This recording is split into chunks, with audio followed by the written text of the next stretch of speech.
الحمد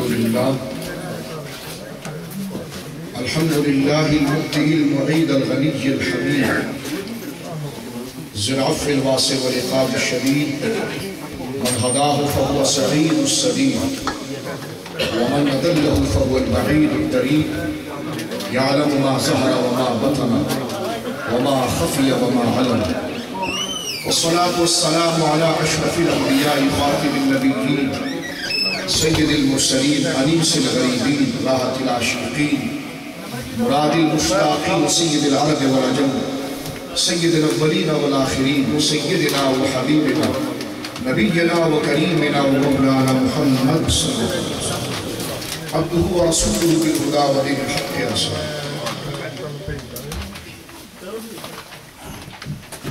أما بعد فأعوذ بالله من الشيطان الرجيم بسم الله الرحمن الرحيم.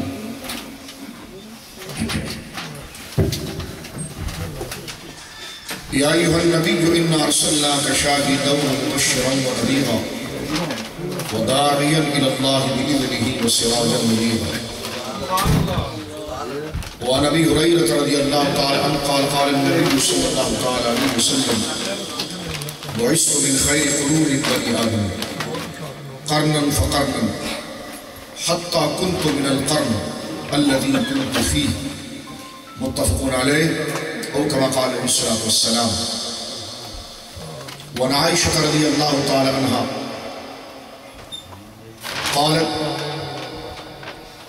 قال النبي صلى الله عليه وسلم من أحدث في أمرنا هذا ما ليس منه فهو رد أو كما قال عليه الصلاة والسلام. وفي رواية كل بدعة ضلالة وكل ضلالة في النار أو كما قال عليه الصلاة والسلام. ببركة إن الله وملائكته يصلون على النبي يا أيها الذين آمنوا صلوا عليه وسلموا تسليما. اللهم صل على سيدنا مولانا محمد معدن الجود والكرم منبع العلم والحلم والحكم وآله وصحبه وبارك وسلم صلاة وسلام عليك يا سيدي يا رسول الله. فمبلغ العلم فيه أنه بشر وأنه خير خلق الله كلهم فانسب إلى ذاته ما شئت من شرف فانسب إلى قدره ما شئت من عظم. وأبيض يستسقى الغمام بوجهه ثمار اليتامى اسمت كل الأرامل. أنت لما ولدت أشرقت الأرض ضاءت بنورك الفقر ونحن في ذلك الضياء والنور سبل الرشاد نحترق ورددت نار الخليل مكتتما في صلبه أنت كيف يحترق. مولاي صل وسلم دائما سرمدا على حبيبك خير الخلق كلهم.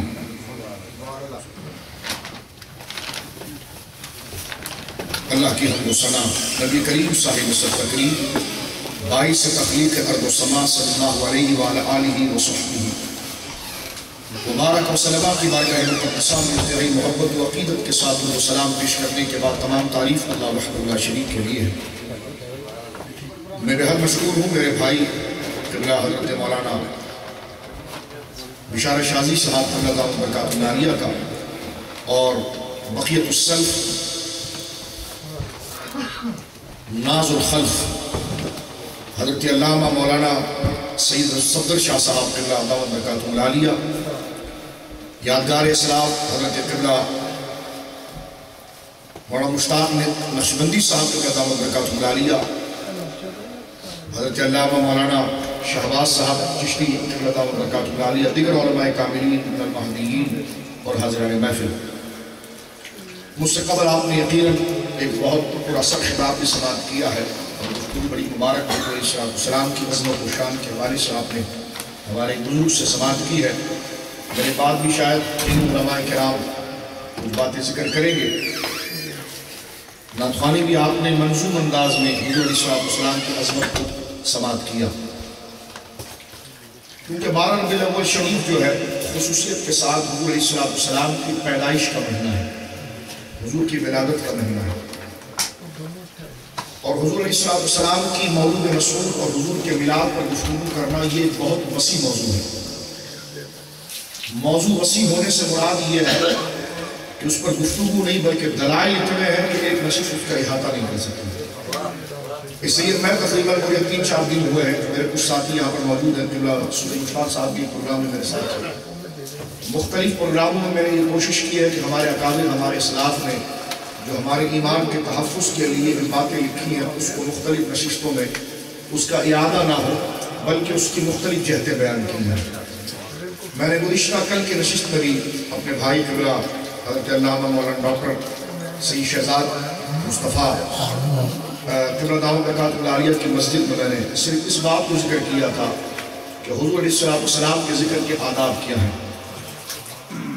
اور حضور کی ذکر کے لیے بعض لوگ جس طرح میرے بھائی حضرت علامہ بشارت شاہ صاحب قبلہ ابھی جو ذکر کر رہے تھے کہ لوگوں کو ایک فکر لاحق ہو جاتی ہے کہ یہ کیوں ہے، کیا نہیں ہے، ان بیچاروں کا اخلاقی اور شرعی قبلہ درست نہیں ہے۔ اور میں کوئی تنقید نہیں کر رہا اس بات پر، بلکہ حقیقت یہ ہے کاش اگر بیٹھ کر پہلے کرائٹیریا اور ایک بات متعین کر لی جائے کہ حضور کے ذکر کا معیار کیا ہے اور حضور کے ذکر کے معیار پر جو دلائل لائے جائیں گے اس کا تقاضا کیا ہے اور کن کن چیزیں ان دلائل کے لیے ضروری ہوں گی، یہ اگر طے کر لی جائے تو میں سمجھتا ہوں کہ رتی برابر بھی علم اس کے دل میں ہوگا تو ملاپ پر اعتراض نہیں کر سکتا۔ سبحان اللہ، سبحان اللہ۔ یہ محض میں خوشگپیاں نہیں بیان کر رہا آپ کے سامنے، وقت بہت ہو گیا ہے ورنہ میں یہ پوری تقریر آپ کے سامنے پیش کرتا ہوں۔ یوں تو ہم کراچی میں 5-5-6 گھنٹہ اس موضوع پر تقریریں کرتے ہیں تاکہ مختلف گوشوں سے آپ کے سامنے وہ تمام باتیں واضح ہو جائیں، لیکن ایک نشست یقیناً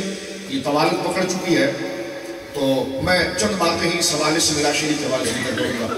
آگے بھی متعدد پروگرام ہے اور علماء بھی اس میں گویا کی شرکت کرتے ہیں، لیکن میں نوجوان دوستوں اور بزرگوں کو یہ کہنا چاہتا ہوں کہ جو اس بات کو بہت خوش اسلوبی کے ساتھ اپنے عقیدے کی پختگی کو سمجھنا چاہتے ہیں وہ ہر نشست میں آئے اور وقت نکال کر علماء کی گفتگو کو سنیں اور اپنے موقف کو سمجھنے کی کوشش کریں، اور دل میں اگر کوئی خلش اور کوئی ایسی بات رہ گئی ہے تو اس میں بالکل کوئی شرمائے نہیں، بالکل آپ ہمارے بھائی ہیں، کھڑے ہو کر یا کسی طریقے سے بھی اپنی تشریفی کریں اور سوال پوچھیں۔ اس سے یہ ہوگا کہ آپ کے سوال پوچھنے سے کئی لوگ ایسے ہیں جن کے علم میں بھی شاید وہ سوال لکھا ہوا ہو تو ان کے لیے ایک جواب کی بات ہو جائے گی۔ یہ تمام باتیں بحث و مباحثے تنقید کے لیے نہیں ہے بلکہ اپنا رشتہ حضور کی ذات سے مکمل استوار کرنے کے لیے، کیونکہ شک جو ہے، شک وہ ایمان کا دشمن ہے، شک ایمان کا دشمن ہے، اور ہمارا دعویٰ بھی اور چیلنج بھی ہے اہل سنت ہی حق پر ہے۔ اس کو چیلنج سمجھتے ہیں آپ تو نشست متعین کرنی ہے، اور اس کو دعویٰ سمجھتے ہیں تو انشاءاللہ میں ذکر کروں گا۔ اس طرح بشارت شاہ صاحب نے ذکر کیا، یہ بالکل حق ہے۔ اہل سنت و جماعت کے جتنے معمولات ہیں، جس جگہ پر کہیں، جہاں پر کہیں، جس کے ساتھ کہیں، ہم بات کرنے تیار ہیں۔ صرف اس حوالے سے کہ کنفیوژن دور ہونی چاہیے، اور یہ مسائل اب دنیا چاند پر پہنچ گئی ہے اور ہم فاتحہ، تیجا، 11ویں 12ویں اس مسئلے میں ابھی تک پھنسے ہوئے ہیں، اور یہ ایسے مسئلے نہیں ہیں کہ جو امریکہ میں طے ہوں گے، یہ مسئلے ایسے ہیں جو صدیوں پہلے طے ہو چکے ہیں، اور ان علماء نے اس کو طے کر دیا ہے کہ ہر مرتبہ فکر اپنا عالم تسلیم کرتا ہے، اپنا حضور تسلیم کرتا ہے، لہٰذا علمی سرقہ نہ کیا جائے، علمی چوری نہ کی جائے، بلکہ اسلاف کا جو عقیدہ ہے وہ بہو آگے بیان کیا جائے۔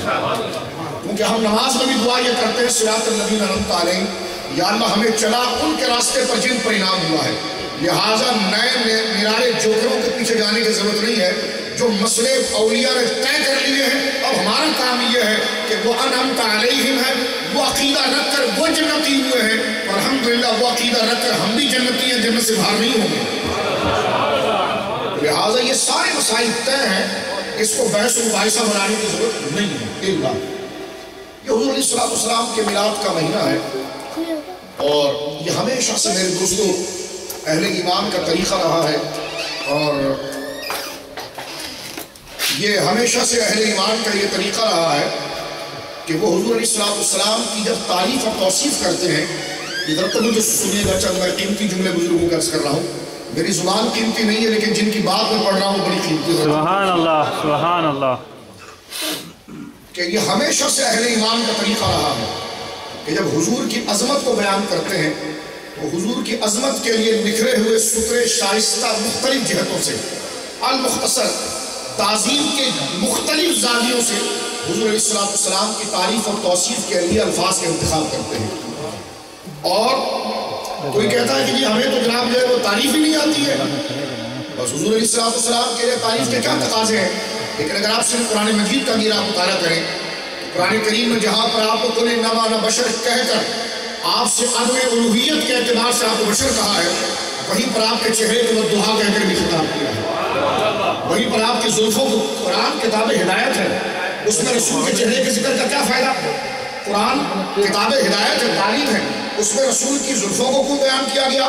قرآن کتاب ہدایت ہے، اس میں رسول اللہ کے غلام بھی اگر کسی گھوڑے پر بیٹھے اور وہ گھوڑا جب زمین پر چل رہا ہو، ان گھوڑوں کی ٹاپوں سے اگر گرد اڑ رہی ہو تو قرآن کہے وَالْعَادِيَاتِ ضَبْحًا فَالْمُورِيَاتِ قَدْحًا، محبوب تیرے عاشق، تیرے وفادار جن گھوڑوں پر بیٹھے، میں تجھ سے تو پیار کرتا ہوں، لیکن تیرے وفادار اگر میری راہ میں نکلے، ان کے گھوڑوں کی سوئیں بھی اگر زمین پر لگے اور اس سے دھول اڑے تو محبوب مجھے ان گھوڑوں کے قدموں پر سے اڑنے والی دھول کی قسم میں اللہ رب العالمین خود اٹھاتا ہوں۔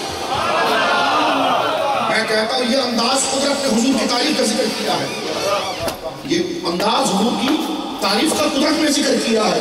اب پتا چلا کہ جناب یہ تمام اوصاف، چاہے حضور کے چہرے کی تعریف ہو، چاہے حضور کے زلفوں کی تعریف ہو، چاہے حضور کے شہر کی تعریف ہو، چاہے حضور کے غلاموں کی تعریف ہو، چاہے حضور کی عمر شریف کی تعریف ہو، سرکار کے لباس کی تعریف ہو، سرکار کے اہل بیت کی تعریف ہو، یہ ہدایت کا ایک بہت بڑا باب ہے، ہدایت کا ایک بہت بڑا حصہ ہے۔ اگر یہ ہدایت نہ ہوتا تو قرآن میں کیوں آتا؟ قرآن میں آیا اس لیے ہے کہ ہدایت مکمل جب ہوگی جب حضور کی مختلف جہتوں سے تعظیم اور نسبتوں کو تقاضا ہے، اس کا تقاضا ہے۔ مثلا آپ دیکھیے، ہم قرآن کا ترجمہ کر کے گزر جاتے ہیں۔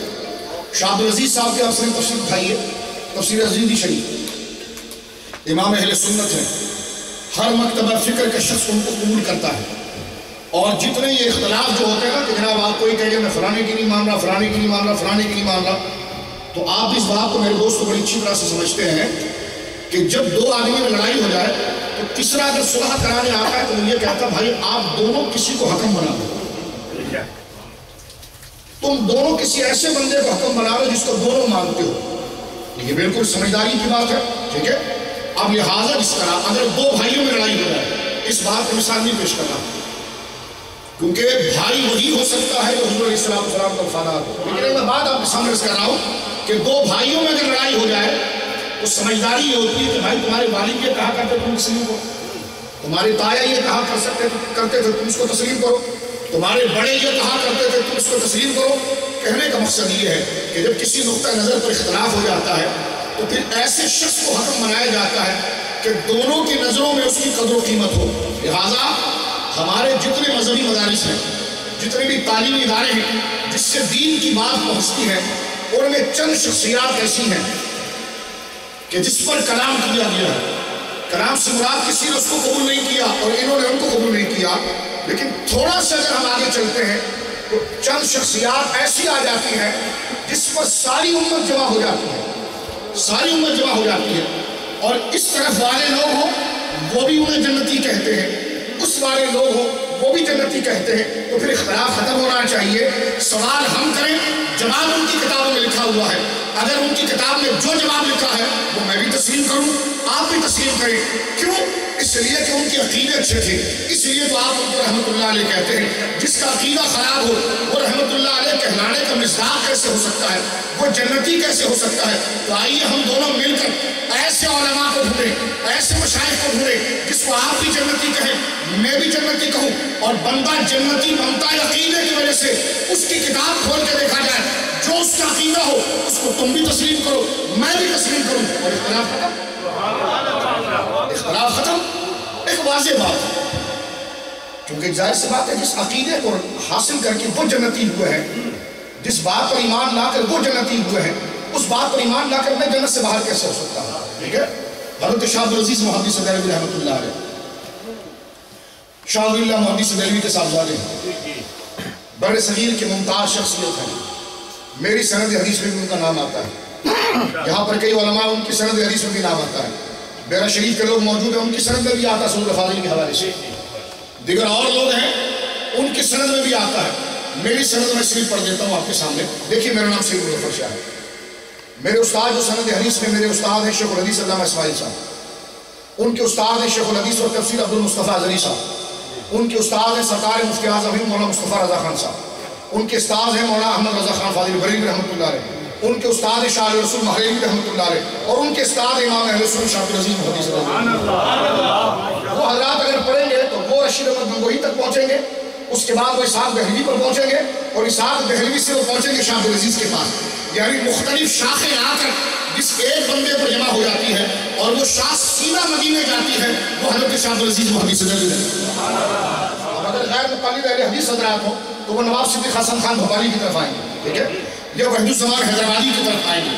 نواب صدیق حسن خان بھوپالی ہو یا جناب وحید الزمان حیدرآبادی ہو، اس کے بعد یہ پہنچیں گے اسحاق دہلوی کے پاس، اور اسحاق دہلوی سے یہ پہنچیں گے شاہ عبدالعزیز کے پاس۔ تو لہٰذا شاہ عبدالعزیز محدث دہلوی رحمۃ اللہ علیہ ایسی شخصیت ہے کہ یہ رشتہ سیدھا گنبد خضرا تک جاتا ہے۔ تو یہ مسئلے جھگڑنے کے تھوڑی ہیں، ان کی کتابیں کھول کر دیکھ لو، جو انہوں نے لکھا ہے تم بھی عمل کرو، ہم بھی عمل کریں۔ بات تو بالکل واضح ہے، ایک بہترین سلوشن ہے، اس میں کوئی اختلاف کی بات تو نہیں ہے۔ میراث کا مسئلہ ہو، گیارہویں کا مسئلہ ہو، کوئی بھی مسئلہ ہو، خیر یہ میں صرف اصول آپ کے سامنے بیان کر رہا ہوں۔ دوسری بات میرے دوستو دیکھیے، یہ کہا جاتا ہے کہ تم حضور کی تعریف میں مبالغہ بہت کرتے ہو، زیادتی بہت کرتے ہو، حضور کی تعریف میں مبالغہ بہت کرتے ہو، اور زیادتی سے تم کام لیتے ہو، لہٰذا کوئی ایسا طریقہ اختیار کرو کہ زیادتی نہ ہو۔ میں نے کہا جی پہلے یہ بات طے کر لیں کہ حضور کے لیے کیا لفظ زیادتی ہے اور کیا مناسب ہے، پہلے یہ طے کریں۔ میں انتہائی علمی گفتگو آپ سے کر رہا ہوں۔ آپ کہتے ہیں جی حضور کو ایسا نہیں کہنا چاہیے، ایسا کہنا چاہیے، میں کہتا ہوں نہیں جناب ایسا نہیں ایسا کہنا چاہیے، اختلاف ہو گیا۔ تو کیا یہ اچھا ہو کہ ہم ایک دائرہ کار متعین کریں کہ یہ ایک دائرہ ہے، یہ اس کا ڈیوریشن ہے، اس کے درمیان نبیوں کی تعریف کی جائے گی، حضور کی تعریف کی جائے گی، ٹھیک ہے؟ کہ یہ کون متعین کرے گا؟ میں نے کہا ہمارے علماء نے نعتوں میں متعین کر دیا ہے، میرے امام نے متعین کیا، امام احمد رضا نے فرمایا حضور کی تعریف کے لیے کیا دائرہ ہوگا؟ تو فرمایا سرور کہوں اور نہیں، یہ دائرہ مختصر ہے، آگے بڑھیں، مالک و مولا کہوں تجھے، کہ یہ بھی مختصر ہے، تھوڑا اور آگے چلیں، باغ خلیل کا گل زیبا کہوں تجھے۔ سمجھ لیں آپ؟ میں سمجھانا یہ چاہ رہا ہوں کہ حضور کی تعریف کے لیے کیا دائرہ ہوگا، دائرہ متعین کیا ہوگا۔ تو میں آپ کی خدمت میں عرض کرتا ہوں، میرے امام نے ایک بات کی مثلا کہ سرور کہوں، تو کہا یہ مختصر ہے، حضور کی تعریف اس سے بھی بڑھ کر ہے، تو کہا مالک و مولا کہوں، کہ اس کو اور بڑھائیے، تو کہا باغ خلیل کا گل زیبا کہوں تجھے۔ پھر آگے ایک بات کی ہے کہ تعریف تو اس کی جائے کہ جس میں کوئی عیب ہے، اس کے عیب کو نکالیں اور اس کی اچھائی کو بیان کریں۔ تو میرا امام کہتا تیرے تو وصف عیب تنائی سے ہے بری۔ حضور تعریف کے لیے تو الفاظ اس کے لیے لائیں کہ جس میں کوئی نقص ہو، نقص نکالیں اور پھر وصف بیان کریں، اور یا مصطفیٰ تیرے تو وصف عیب تنائی سے ہے بری۔ حیران ہوں میرے شاہ میں کیا کیا کہوں تجھے، حیران ہوں میرے شاہ میں کیا کیا کہوں تجھے۔ اب آ گیا دائرہ حضور کی تعریف کا، لیکن رضا نے ختم سخن اس میں کر دیا کہ خالق کا بندہ خلق کا آقا ہو۔ اب یہ دائرہ آ گیا، اس پر کسی مکتبہ فکر کو اختلاف نہیں، کسی بھی مکتبہ فکر کو اختلاف نہیں ہے۔ وہ ڈیوریشن آ گیا، وہ دائرہ آ گیا، وہ معیار آ گیا کہ حضور کی تعریف کہاں سے لے کر کہاں تک کی جائے۔ توجہ سنیے، فرمایا نہ خدا کہیں گے نہ خدا کا بیٹا۔ ایک اس کی سرحد، ایک بارڈر کیا ہے، نہ خدا کہیں گے نہ خدا کا بیٹا۔ دوسری سرحد ہے کہ نہ اپنے مثل بشر کہیں گے، نہ اپنے جیسا کہیں گے اور نہ خدا کہیں گے۔ نہیں سمجھا؟ نہ اپنے جیسا کہیں گے نہ خدا کہیں گے، نہ خدا کہیں گے نہ خدا کا بیٹا کہیں گے، نہ اپنے جیسا کہیں گے۔ اس کے درمیان جتنا فاصلہ ہے اس میں رہ کر جو چاہے کہتے رہیں۔ لہذا اہل سنت اب سنیے ذرا اس کو، میں بنیاد بنا رہا ہوں۔ لہذا اہل سنت کا عقیدہ واضح ہو گیا کہ ہم حضور کے لیے ہر وہ لفظ بولیں گے، حضور کی تعریف کے لیے منظوم انداز میں نعت میں ہر وہ لفظ چن چن کر لائیں گے، چن چن کر لائیں گے جو اس ڈیوریشن کے دوران ہوگا۔ جو اس سرحد کو توڑے گا وہ تعریف نہیں ہوگی، جو اس سرحد کو توڑے گا وہ تعریف نہیں ہوگی۔ اور پہلی بات یہ کہ جاہل سے جاہل آدمی بھی حضور کو خدا نہیں کہتا. جاہل سے جاہل آدمی حضور کو خدا کا بیٹا نہیں کہتا. اور میں کہتا ہوں جاہل سے جاہل آدمی، جاہل سے جاہل آدمی، اور میں یہاں جاہل نہیں کہوں گا، ان پڑھ کہوں گا، کہ ان پڑھ سے ان پڑھ آدمی، ان پڑھ سے ان پڑھ بھی اگر ہو وہ حضور کو خدا یا خدا کا بیٹا نہیں کہے گا. ان پڑھ سے ان پڑھ آدمی ہو وہ حضور کو اپنی طرح بشر نہیں کہے گا. لیکن جاہل جو ہوگا فطرتاً وہ حضور کو اپنی طرح بشر کہے گا. لہذا نہ حضور کو خدا کہنا ہے، نہ خدا کا بیٹا، نہ اپنی طرح بشر. اس کے درمیان میں رہ کر جو کہو خدا یہی کہتا ہے ورفعنا لک ذکرک. ابھی تیرے ذکر کو ہم نے بلند کیا ہے، تیرے ذکر کو ہم نے بلند کیا. قرآن ایک بات کی ہمیں پابند کیا ہے. آواز میری سمجھ میں آ رہی ہے آپ؟ جی جی جی. اور میں سمجھتا ہوں میری آواز کے لیے آپ کو مائک کی ضرورت نہیں ہوگی کہ میں اس کو بند کروں تو میں یہ چند قیمتی باتیں آپ کو سمجھا سکتا ہوں. کیونکہ مجھے تھوڑی گونج محسوس ہو رہی ہے. مجھے خطابت کا شوق نہیں، مجھے میسج آپ تک پہنچانا ہے. لیکن یہ کو بند کریں. آپ ذرا میری گفتگو ذرا توجہ سے سنیے. جو میں بات، جو کنفیوژن جہاں سے پیدا ہوتی ہے، میں ذرا اس کا سلوشن بتا رہا ہوں. دیکھیے میرے دوستو، پہلی بات بس ٹھیک ہے، توجہ سے سنیے. ہم حضور کی تعریف کر رہے ہیں پھر بھی بدعت کا فتویٰ آتا ہے. ٹھیک ہے، ادھر کہا جاتا ہے جی ہم بھی تو حضور کی تعریف کر رہے ہیں، آپ ہمیں گستاخ کیوں کہتے ہیں؟ اب دونوں میں جھگڑا ہے. ہم حضور کی تعریف کہیں تو ہمیں کہتے ہیں بدعتی ہے، وہ تعریف کہیں تو کہا جاتا تم نے حق ادا نہیں کیا. تو جھگڑا شروع ہو گیا. تو اس کا سلوشن نکالا جائے، ایک اس کا حل نکالا جائے. اور حل کیا نکلے کہ بھائی پہلے یہ طے کرو کہ اگر ہم نعت پڑھیں تب بھی بدعتی، وہ کہیں ہم محمد رسول اللہ کہیں تب بھی کرنے کا تقاضا ادا نہیں ہوتا بقول تمہارے. تو ہم نے کہا تم محمد رسول اللہ پڑھو تب بھی تقاضا ادا نہیں ہوگا. تو وہ ہم سے کہتے ہیں کہ جب تم ہمیں یہ تانا دیتے ہو کہ ہم محمد عربی کو رسول کہیں تب بھی ہمارے سے تقاضا نہیں ہوا، تو ہم بھی یہ کہیں گے کہ تم نعت بھی پڑھتے رہو تب بھی تقاضا ادا نہیں ہوتا. تو پھر سر جوڑ کر بیٹھیں اور یہ دیکھیں کہ تعریف کا تقاضا ہے کیا. سبحان اللہ. اب کوئی تیسرا آدمی کہے کہ بھائی اس کی کیا ضرورت ہے، نمازیں پڑھیں، روزہ رکھیں، سب کچھ کریں. میں نے کہا نہ جلد بازی نہ کریں. حضور کی تعریف کا ہمیں حکم دیا گیا، حضور کے ادب کا ہمیں حکم دیا گیا. اور اس حکم کی اگر تلافی ہو گئی، اس حکم میں اگر کمی رہ گئی تو پکڑ ہوگی. کیوں؟ کیونکہ قرآن نے کہا ہے وہ تعزروہ و توقروہ، میرے نبی کی خوب تعظیم کرو، خوب توقیر کرو، خوب تعظیم کرو، خوب توقیر کرو. تو یہ قرآن میں امر کا صیغہ موجود ہے کہ تعظیم تم نے کرنی ہے، تعظیم تم نے بولی ہے کرنی ہے، ضرور کرنی ہے. اب ہم اگر نعت پڑھ کے تعظیم کریں تو وہ کہیں گی یہ تعظیم کا طریقہ نہیں ہے. وہ اگر صرف کلمے پر انحصار کریں تو ہماری طرف سے کہا جائے یہ تعلیم کا تقاضا نہیں ہے.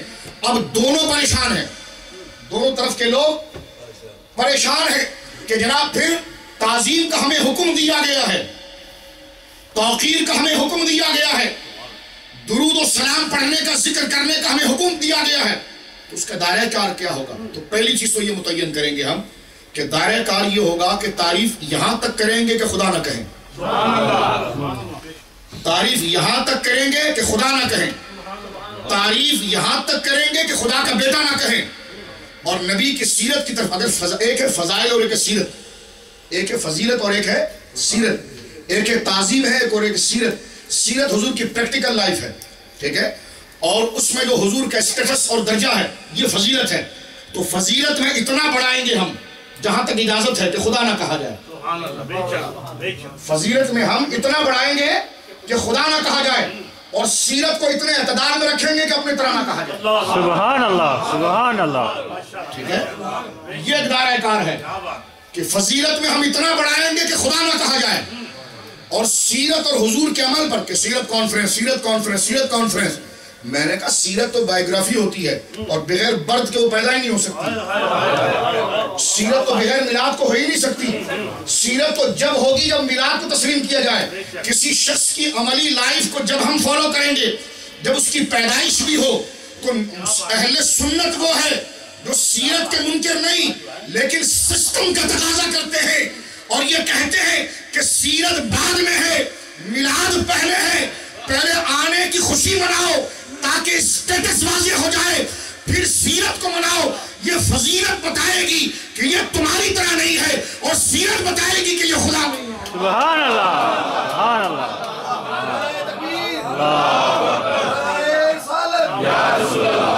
اب اگر کوئی یہ کہے کہ میلاد کی کیا ضرورت ہے، میں نے کہا میلاد کی ضرورت اس لیے ہے، نعت کی کیا ضرورت ہے، کھڑے ہو کر سلام پڑھنے کی کیا ضرورت ہے، انگوٹھا چومنے کی کیا ضرورت ہے، یہ الگ مسئلہ ہے کہ ہر مسئلے پر قرآن و سنت کی دلیل موجود ہے. لیکن میں قاعدہ آپ کو بتا رہا ہوں، ایک کنفیوژن دور کرنے کے لیے اس معاشرے میں اور نوجوانوں کو جلا دینے کے لیے، تفرقے سے ہٹ کر یکسوئی پیدا کرنے کے لیے بات عرض کر رہا ہوں کہ نعت خوانی کی کیا ضرورت ہے، جناب کھڑے ہو کے سلام پڑھنے کی کیا ضرورت ہے، جناب انگوٹھا چومنے کی کیا ضرورت ہے. یہ اگر کوئی سوال کرے کہ اس کی کیا ضرورت ہے، ہم نے کہا اس کی ضرورت فضائل سے ہے. اس کی ضرورت فضائل سے ہے، عظمت سے ہے، کیونکہ اس سے توہین ثابت نہیں ہوتی، اس سے عظمت ثابت ہوتی ہے. اور عظمت کو حضور کی ذات میں اس لیے رکھا گیا ہے کہ کوئی اپنی طرح نہ سمجھے، اور سیرت کو عام اس لیے رکھا گیا ہے کہ کوئی خدا نہ سمجھے. اور یہی کلمے میں تھا کہ عبدہ و رسولہ، کہ محمد اللہ کے بندے ہیں. تو بندہ اس لیے کہا تھا کہ سیرت کو اپناؤ کہ خدا نہ سمجھ لو، اور رسول اس لیے کہا تھا کہ اپنی طرح بشر نہ سمجھ لو، اللہ کا محبوب سمجھ لو. سبحان اللہ، سبحان اللہ، اشہد ان محمد عبدہ و رسولہ. سبحان یہ پیر اللہ. مہدی شاہ صاحب نے ذکر کیا اپنے فتاوی میں، یہ نقطہ ہے پیر صاحب کا نقطہ ہے، اور آج ان کا عرس پاک ہے تو میں ان کے سارے ثواب دیتا ہوں، سبحان اللہ. کیونکہ ہم الحمدللہ ان کے نام لیواؤں میں سے ہیں، جوتا چرانے والوں میں سے نہیں ہیں، جوتا چرانے والوں میں سے نہیں کہ ان کی کتابوں سے استفادہ کریں، ان کا نام نہ لیں. اور یہ بہت بڑی محرومی ہوتی ہے میرے دوست، یہ بہت بڑی محرومی ہوتی ہے کہ بزرگوں کی کتاب سے حوالہ لینا اور پھر اس کا حوالہ نہ دینا. اس پر ایک حوالہ پڑھوں آپ کے سامنے.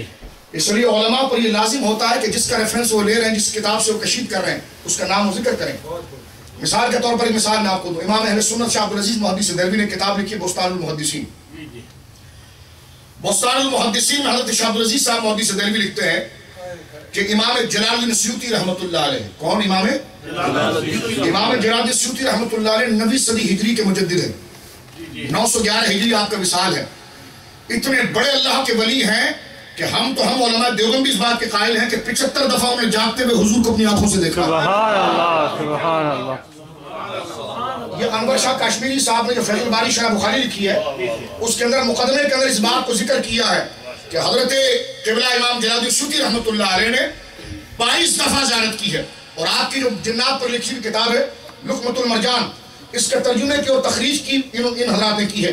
اس کے مقدمے بھی اس بات کو انہوں نے قبول کیا ہے کہ امام سیوطی حضور سے 900 سال بعد پیدا ہوئے ہیں، رہتے مصر میں تھے، لیکن آقا ان کی لائبریری میں آ کر ان کو زیارت کرایا کرتے. تو یہ مسئلے یہ نہیں ہے کہ آپ علامہ صاحب سے آ کے جھگڑا کر یہ کہاں سے بیان کر دیا. میں نے کہا یہ تو صدیوں پہلے طے ہو چکے ہیں، آپ اس پر کیوں دکان لگاتے ہیں؟ ابھی تو آگے چل رہا ہے. نوجوانوں کو ہم نے ٹیکنالوجی میں آگے نکالنا ہے، ان کو تعلیم میں آگے نکالنا ہے. ان کو اس فرقہ واریت کو پھنسانے کی کیا ضرورت ہے؟ ان کو تو آگے ترقی دینا ہے. جو چیزیں علماء میں قبول یافتہ ہو چکی ہیں، مقبول ہو چکی ہیں، اس کو اب چھیڑنے کی ضرورت نہیں ہے. میں صرف ایک حوالہ پیش کرتا ہوں. امام سیوطی جن کی تصوف اور روحانیت کا مرتبہ یہ ہے کہ 75 دفعہ سر کی آنکھوں سے حضور کی زیارت کی ہے. سبحان اللہ. ان کی کتاب ہے قاضی اعظم رحمۃ اللہ علیہ کی کتاب شفا، الشفا بتاریخ حقوق المصطفیٰ. اس میں قاضی اعظم 5ویں صدی کے محدث اور مجدد ہیں، اور بڑی معناس کتاب ہے حضور کی سیرت پر قاضی اعظم علیہ الرحمہ کی شفا. تو شفا میں جتنی حدیثیں قاضی اعظم علیہ الرحمہ نے لی ہیں حضور کی تعریف کو بیان کرنے کے لیے، تو 5ویں صدی ہجری سے لے کر 9ویں صدی ہجری تک اس 400 سال کے اندر سارے علماء نے اس کتاب کو قبول کیا. لیکن کچھ لوگ ایسے تھے جو اس سے چڑھتے تھے، تو انہوں نے اس کتاب میں الزام لگانے کی کوشش کی کہ قاضی صاحب نے یہ حدیث صحیح نہیں لی، یہ حدیث صحیح نہیں لی، یہ حدیث صحیح نہیں لی. تو امام سیوطی رحمۃ اللہ علیہ، اللہ ان کی قبر پر کروڑ رحمت اتارے، آمین، انہوں نے پھر شفا کی تخریج کی کہ یہ حدیث انہوں نے کہاں سے لی، کہاں سے لے کر آئی. اور بڑی مقبول کتابیں لکھی، مناہل الصفا فی تخریج احادیث الشفا، یہ امام سیوطی کی کتاب ہے. اس کے مقدمے میں مصر کے تمام جید علماء نے تخریج میں اس بات کو لکھا ہے کہ امام سیوطی وہ عظیم ہستی ہے کہ پیدا مصر میں ہوئے، رہے مصر میں، لیکن 75 دفعہ 75 دفعہ 75 دفعہ جاگتے ہوئے سر کی آنکھوں سے حضور کی زیارت کی. کوئی کہیں گے جی حضور کیسے آ گئے؟ میں نے کہا جس طرح دیوبند کا ربن کاٹنے آئے تھے، بقول تمہاری کتاب.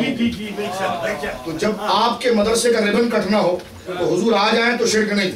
میں نے کہا جب ہمارے بزرگوں کے پاس حضور کرم فرما دیں تو یہ بھی منع نہیں ہونا چاہیے, کیونکہ یہ پارٹی کی جنگ نہیں ہے, ایک مسلم مسئلہ ہے. کیا ہے بولیے؟ ایک مسلم مسئلہ ہے. اور میں اس ضمن میں ایک بات آپ کو مزید عرض کر دوں یہاں پر کہ حضور تو تشریف لاتے رہتے ہیں. علماء نے بعد میں یہ بھی لکھا ہے کہ حضور کے غلام بھی اپنے نیچلے غلاموں پر کرم کرتے ہیں. اگر کوئی کہے نا امام سیوطی پر جو لکھا گیا ان مولویوں کو ہم نہیں مانتے, تو میں نے کہا حضرت شاہ عبدالعزیز کو مانتے ہیں؟ شاہ عبدالعزیز کا فتاوی اٹھا کر دیکھیں. شاہ عبدالعزیز وہ حدیث دہلوی اپنے فتاوی میں لکھتے ہیں کہ میں اپنی لائبریری میں بیٹھا تھا کہ میری لائبریری کے اندر خوشبو کے بھبکے آنے لگے. امام اہل سنت شاہ عبدالعزیز شاہ ولی اللہ کے بیٹے, بر صغیر کی غیر متنازع شخصیت. یہ بر صغیر کی وہ شخصیت ہے جو علم میں ہر مکتبہ فکر کے استاذ ہیں. ان کا فتاوی عزیزی جس کا ترجمہ بھی انہی حضرات نے کیا ہے, اس میں موجود ہے, اواخر میں بالکل آخر کے اندر موجود ہے. فرماتے ہیں کہ میں اپنی لائبریری میں مطالعہ کر رہا تھا, اہل بیت کے بڑے عاشق تھے شاہ عبدالعزیز صاحب. 10 محرم کو امام حسین کی محفل سے جاتے تھے, کھڑے ہو کر امام علی مقام کی بارگاہ میں سلام پڑھتے تھے. آج ان کا نام لے کر مدرسہ بنایا جاتا ہے, اس کو بدعت کہتے ہیں, جبکہ شاہ صاحب خود کہتے ہیں کہ فقیر اپنے جیب سے نیاز حسین بناتا ہے. میں نے کہا مولوی صاحب تو بھی آدھا گھنٹہ نکالیں تو یہ مسئلے طے کر لیتے ہیں نا, یہ تو ختم کر لیتے ہیں, یہ مسئلے طے ہونے چاہیے. اب سنیے, یہ تو حضور تشریف لائے ہیں, حضور کے کرم سے, حضور کے تابعیت سے صحابہ بھی آتے ہیں. شاہ عبدالعزیز محدث دہلوی لکھتے ہیں, یہ جو حوالے میں آپ کے سامنے پڑھ رہا ہوں آپ کا ٹائم نہیں ضائع کر رہا, یہ ہمالیہ سے مضبوط حوالے ہیں. سبحان اللہ, سبحان اللہ. یہ پہاڑوں سے مضبوط بات میں آپ سے کر رہا ہوں. آپ اہل علم ہیں, میں آپ کے علم کی قدر کرتا ہوں, میں آپ کا ٹائم نہیں ضائع کر رہا.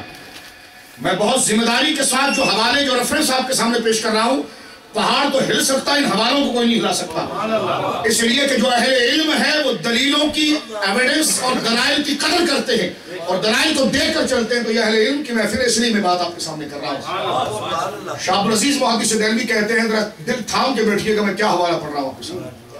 فتاوی عزیزی میں لکھتے ہیں کہ میں اپنی لائبریری میں بیٹھا ہوا تھا کہ ایک خوشبو کا بھبکا آیا. میں نے اس خوشبو کو سونگا, اہل بیت کے بڑے عاشق تھے. خوشبو کو سونگا, کہتے یکایک میرے اندھیرے کمرے کے اندر اجالا ہو گیا. میں نے مڑ کر دیکھا تو مولا کائنات شیر خدا موجود تھے. یہ شاہ صاحب نے لکھا, اور یہ دور کی بات نہیں ہے, یہ 12ویں صدی کی بات ہے.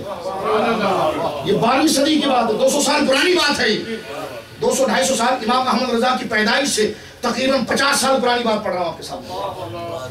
1272 امام احمد رضا کی پیدائش ہے, اور یہ 1211 کی یہ روایت پڑھ رہا ہوں جو شاہ صاحب لکھ رہے ہیں.